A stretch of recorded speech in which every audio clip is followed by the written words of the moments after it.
Charlotte Daly of MailSport Boxing. I'm joined by Billam-Smith and Richard Riakporhe for a bit of a head-to-head. This is the first time we've had you both on camera. We're here at the venue, Selhurst Park. How exciting is it, first of all, Chris, we'll start with you, to be here as it is being erected right now? Yeah, it's good. I saw last year when I boxed Lawrence. It was I'd seen only the floor laid out, and then obviously days later saw the ring up. So yeah, actually seeing it get done is it's exciting. Richard, it's obviously your backyard as such.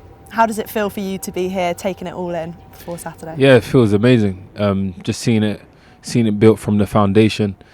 Never seen a pitch like this before, so that was interesting to see. And yeah, it feels really good. It feels good. The sun came out. It was like raining a minute ago, but yeah, I love it when the sun comes out. What's the feeling right now? Is it kind of pre-fight nerves, excitement? Like, where are you at in the headspace? To be honest, I'm just enjoying the moment. You know, I feel like with these fight weeks, for me, it just goes too quick. It's just like every single time we start, next thing you know, it's over. So I'm just trying to just soak up everything and every single moment of this. And you guys have spent quite a lot of time together today already.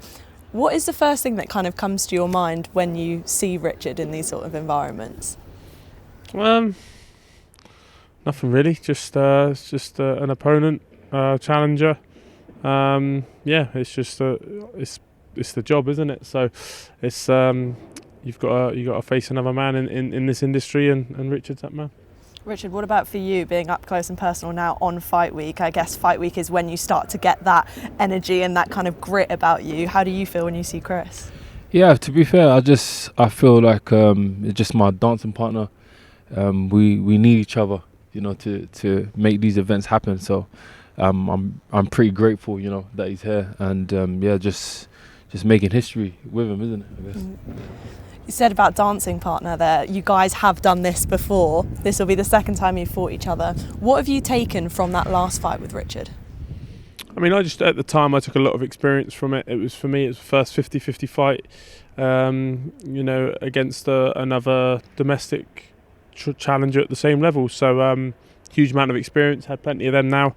I grew massively from that fight, and really grateful for that experience, because they're the sort of fights you need to develop as a fighter and to get you up the levels and pick up all the belts that I've done. Scorecards didn't go your way that night. Looking back on it now, do you still think that you won that fight? Yeah, I do, but it's irrelevant. It's Saturday night, we get to do it all again for bigger honours, headline at a Premier League football stadium. So I thought I won the fight, and and that's that. But you know, Saturday night I get a chance to right the wrong. Having that in your locker as such, a win over him already, does that give you an added confidence that you think that you can kind of build on Saturday night? Yeah, to an extent, but not entirely. You know, if you want to be able to compete at a certain level, a lot is demanded of you. You have to train very hard. You have to sacrifice a lot, and you know, you can't rest on past victories. Why do you think you're different now from the fighter we saw back then? Just the amount of work, effort that I've put into the game, the sacrifices that I've made, and the learning, the learning of boxing as a whole has put me in very good stead.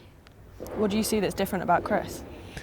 His achievements. He's obviously become world champion. He's done the traditional route. He's captured pretty much all of the main titles on the way here, and he's accomplished a lot in his career. So results talk for themselves.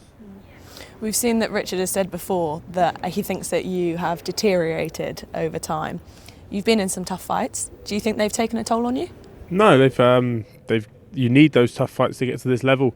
You have to have gone through them to rise to big occasions like this. So for me, it's an important learning curves and important experiences that I've had that have got me to the stage where I'm at, getting me over the line, winning a world title and defending it.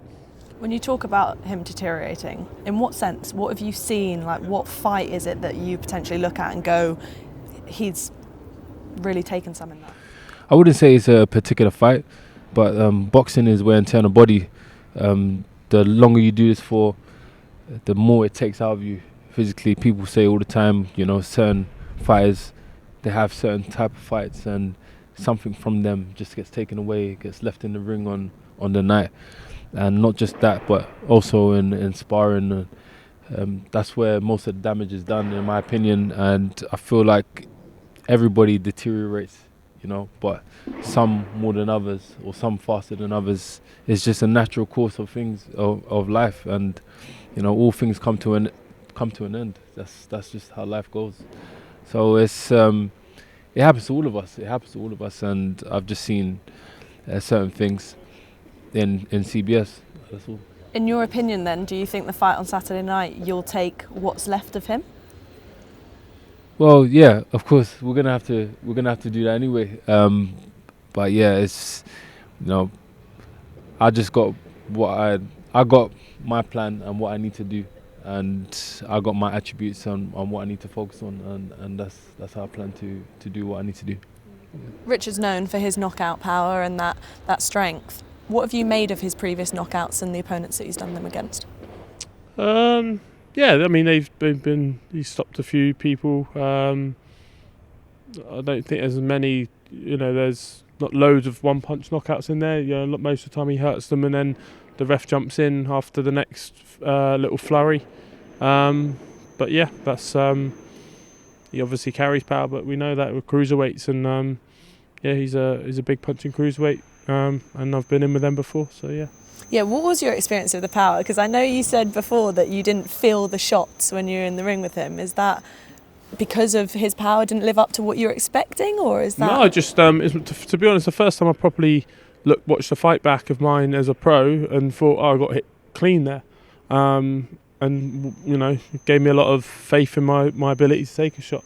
Because obviously Richard does punch hard, but yeah, none of the shots buzzed me or anything like that. So that was the thought process, really. Obviously, big occasion on Saturday night, world title shot. How does that differ from your other fights in terms of the mental preparation? Yeah, mental preparation is an achievement that I've wanted to accomplish for a very long time. I want to have that world champion status. And something that I thought about from many years ago. So that finally being here has definitely changed my mentality. Conducting myself in training, pushing myself, digging deep when I had to. Yeah, it's just pretty much like just pushing myself a bit more than I usually would. And yeah, that was tough. That's why I'm happy now, because the camp is over, because that was that was grueling. But yeah, it just it kind of gave me. I learned a lot about myself. To be fair, I learned a lot that the type of cloth that I'm cut from. What were those learnings? Just when you say or when your mind says that's it, stop now, and you push yourself a bit more, it just shows that sometimes your mind plays tricks on you, and until you're there you wouldn't know, if you know what I mean. It's hard to explain. Yeah. You almost had a bit of that in you in terms of building up to the Lawrence Okoli fight. Like, you went well before you went into the fight, showed a lot of heart on the night, and I feel like the challenger mindset comes into play. How dangerous is he because of that? Yeah, but I have that same mindset. A lot of people will make Richard the favourite for this fight, which suits me, to be honest. I think that's always my mentality. I've always been sort of picked to get beaten against certain fighters throughout my career, so I'm happy to play that role and be that person and keep proving people wrong. Now, Richard said a minute ago about the fact that he's wanted a world title for ages. I heard you allude to it before, that he potentially could have had this opportunity with João Pitaya. Do you think he ducked him? I don't know what went on. That was the facts were he was mandatory, and then his team or whatever happened pulled him out of the purse bid, so who knows what happened. Does that narrative frustrate you?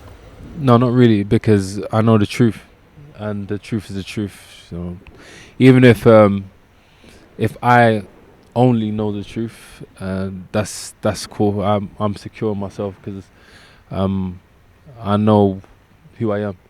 In terms of camp, Chris, this your hardest camp to date?